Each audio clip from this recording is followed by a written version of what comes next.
Mon féminisme a la carrière de Gandhi. Il a des airs de petite fille quand on le traite de sale type. Mon féminisme masculin n'est masque rien. Si tu le penses autant, alors tu piges rien. Mon féminisme n'est qu'amour, il a une langue de velours, différentes formes et contours. Mon féminisme n'est pas un vieux machin qui se plaint. Il a de la fierté, n'est pas là pour l'écraser. Il est de toutes les couleurs, mélange les genres et les saveurs. Mon féminisme est pacifique et sur Kicker, il kick, cherche des beats, makers. Mon féminisme... Salut Sopical. Salut Clément. Donc t'es rappeuse à Bordeaux. Déjà j'aurais voulu savoir en fait, c'est quoi tes premiers kiffs dans le rap? C'est quoi tes premiers albums qui t'ont fait écouter le rap et aimer le rap? Le premier, c'est ma mère qui me fait écouter MC Solar. Je pense que il y a un album avec Solar Pleur que je connais par cœur. Et après le deuxième, je pense c'est en arrivant à la fac, je me reconnecte aussi avec le rap, Eminem. Et après c'est en arrivant là à la fac de Bordeaux 3 que j'ai mes potes qui se sont mis à rapper, Wallace, Falling, qui ont monté un label Époque à Bordeaux. Et c'était chambé en fait, j'étais super admirative de ce qu'ils faisaient et ça m'a donné envie de le faire aussi. Mais je le faisais en cachette. Donc c'est ça finalement qui t'a donné toi aussi de l'envie de d'écrire des textes. Ouais, carrément. Au début mon flow il n'avait pas de sens et c'était laborieux d'écrire aussi. Mais c'était plus facile d'écrire que d'avoir un flow. Et je pense que j'ai écrit un cahier entier avant de dire ah ça je vais le faire écouter un peu à mes potes en soirée quoi. Et qu'est-ce qui t'a poussé à continuer pour à la fin sortir un projet sur les plateformes? Ben c'est les autres en fait. Et c'est ça qui est un peu je pense assez paradoxal chez moi, c'est que en tant que comédienne, j'aime beaucoup quand même j'ai besoin et j'ai envie de me mettre en avant, je suis OK avec ça, je suis OK avec d'être sur scène, ça me plaît quoi, j'ai envie de autant la musique j'avais pas des masses envie d'exposer ça. Pour moi, c'était pour moi, pour mes potes. On le fait en soirée. Et la première fois que j'ai rappé avec des potes dans une voiture, on allait en tournage à Bruxelles. Et c'était trop bien. Et ils se sont tous retournés dans la voiture. Ils ont dit, mais meuf, faut l'enregistrer. T'es malade et tout. Il faut qu'on fasse quelque chose. Et j'ai continué à travailler. On a passé 1 an à travailler sur des chansons en home studio, vraiment en mode training et tout. Et du coup, c'est les autres qui ont remis un regard sur moi une fois que ce projet est sorti. J'ai une copine qui m'a dit du conservatoire, viens, on fait un festival, fais un concert. J'étais là, qu'est-ce que je vais faire, t'sais. J'ai 4 pauvres chansons. Donc j'ai invité une copine, on a fait un concert à 2. Et c'est parti de ça ah ben il y a une audition donc j'y vais, on me dit que c'est bien donc je continue en fait. On me dit que c'est bien, on m'encourage, il y a des choses qui s'ouvrent toutes seules, enfin des portes qui semblent s'ouvrir et donc j'ai creusé le truc. C'était plus un peu au hasard et au fil des rencontres des gens qui valident ce que je fais et qui me disent vas-y on continue. T'avais besoin que les autres valident ce que tu faisais pour avancer en tout cas dans cette discipline. Ouais, j'avais besoin. Je sais pas s'il y a besoin qu'on valide, mais par contre, j'avais besoin que...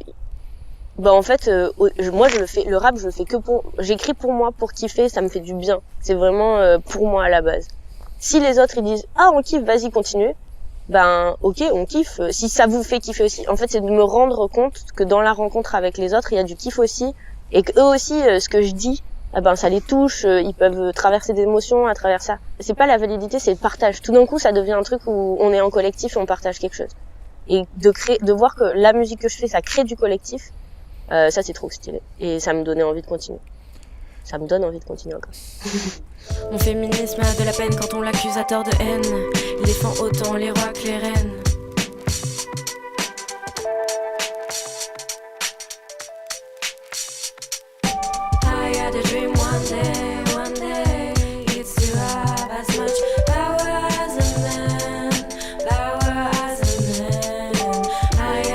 Pour en revenir justement à ton projet qui s'appelle Dans l'eau, qui est sorti en 2020, dans le premier morceau, la première phrase que tu dis, c'est je suis de la génération des femmes qui marchent pieds nus dans la rue, poilues, j'ai pas honte d'aimer le cuni.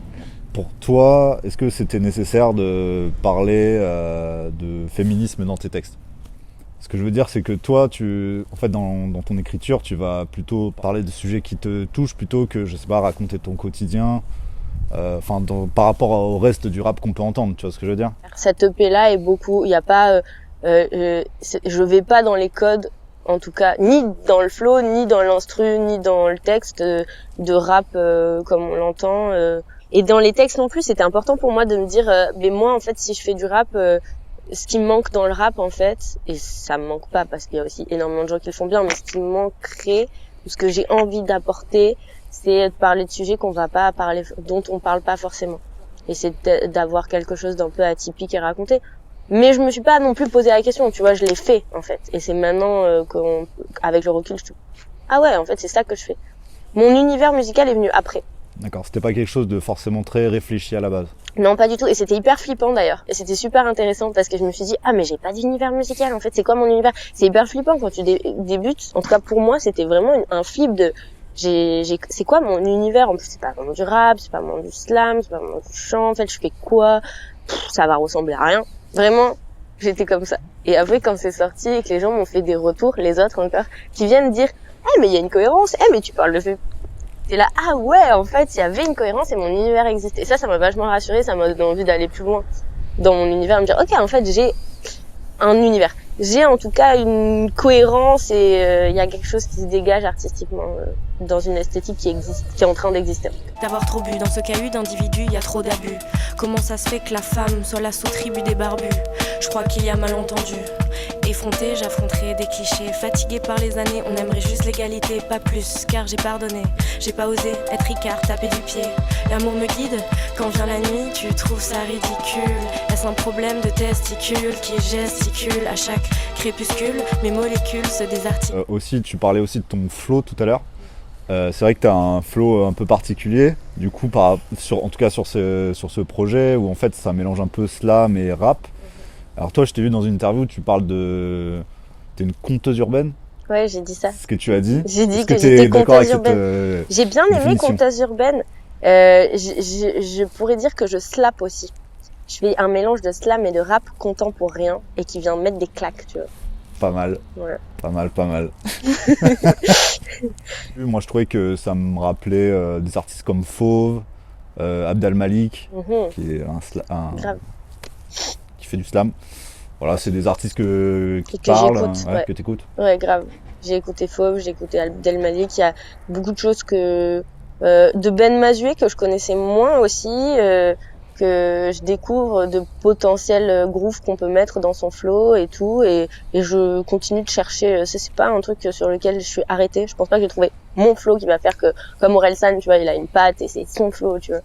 Moi, je pense pas que j'ai trouvé le mien et je pense que je continue d'explorer, que c'est ça qui est cool. Ouais, t'es encore en cours d'exploration. Ouais, de voir des choses nouvelles qui marchent, c'est en évolution. Je suis vraiment une artiste en développement. Je pense qu'il y a encore beaucoup de choses à découvrir sur moi-même et c'est ça qui est trop cool, en fait. Inévitablement, tomber dans tes yeux, avoir le sourire heureux, enterrer mes peurs, savourer les heures, ça nous pend au nez. Le sable dans les pieds, me prendre à ton cou, mettre mes jambes autour, connaître tes contours, renaître tous les jours. Avec toi, j'aime l'amour, il est plein de merveilles, ton cœur dans le soleil, sous les tropiques, s'aimer. Que c'est pas encore plus dur d'être rappeuse en France quand en plus tu ne viens pas de Paris ou de Marseille. Et en plus, tu viens de Bordeaux. Voilà, c'est ça. Et en plus, tu viens de Bordeaux. Voilà, donc t'es catégorisé bobo direct. Quel intérêt de parler. Je pense que c'est ça la vision que les gens ont de Bordeaux. Ah ouais, Bourges même. Je pense que c'est pire. Je pense que la vision que les gens ont... Mais en vrai, elle est vraie. Hein. Bordeaux, c'est une ville qui est tranquille, quoi. On n'a pas les mêmes problématiques qu'à Marseille ou Bordeaux. Du coup, est-ce que c'est intéressant de rapper ça?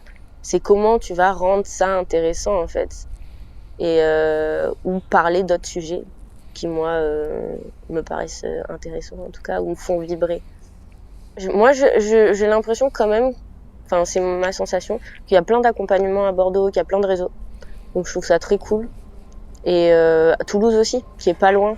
Moi, j'ai été accompagnée par la Women Metronome Academy. Vraiment, c'est un accompagnement de ouf. Je suis accompagnée, là je peux le dire, par la Rock School Barbet pendant 1 an. C'est trop stylé. Et ils ont un vrai réseau de solidarité avec le Rocher de Palmer et les autres SMAC.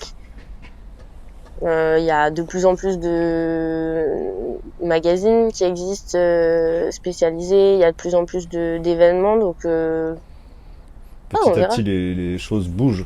Ouais, je pense, dans le bon sens. J'espère. Et pour terminer, peut-être parler de la suite. Ouais. J'ai vu sur les réseaux que tu avais notamment travaillé avec Flavia Coelho, qui est donc une chanteuse d'origine brésilienne. Tout à fait. Justement, en quoi elle t'a aidé pour les prochains projets, les prochains titres? Elle m'a aidée, c'était ma marraine pendant la Women Metronome Academy, qui est un accompagnement organisé par la ville de Toulouse au métronome. Et elle m'a aidée sur la direction artistique énormément. Mais autant au niveau des représentations du style, des réseaux, que de la musique, caler certains flows ou retravailler. Elle m'a vraiment nourri énormément humainement et musicalement de son expérience, qui est riche de plus de 20 ans. Et du coup, forcément, ça me fait... Il y a des endroits où j'ai l'impression d'avoir gagné énormément de temps et grâce à elle. Voilà. Est-ce que tu sais déjà un peu, ça sera quoi la suite? Un nouvel EP? Un album? Ouais, j'aimerais bien un nouvel EP. Et ensuite, surprise. J'aimerais bien que dès 2022, on commence à sortir des trucs. Et de toute façon, en 2022, sortira avant l'été, normalement, mon EP. Voilà, sauf zombies. S'il y a une attaque de zombies, c'est mort. Voilà. Ok, lavez-vous les mains. Merci beaucoup, Sopical. Merci beaucoup. Marcher derrière tes pas, l'empreinte s'efface dans le sable. C'est beau comme le temps nous rattrape. Fermer les yeux, faire table rase. Devenir vieux, c'est inévitable. L'amour furieux débarque, s'envole dans les vagues. Les mots durs insondables. Finir fou, nu sur la plage.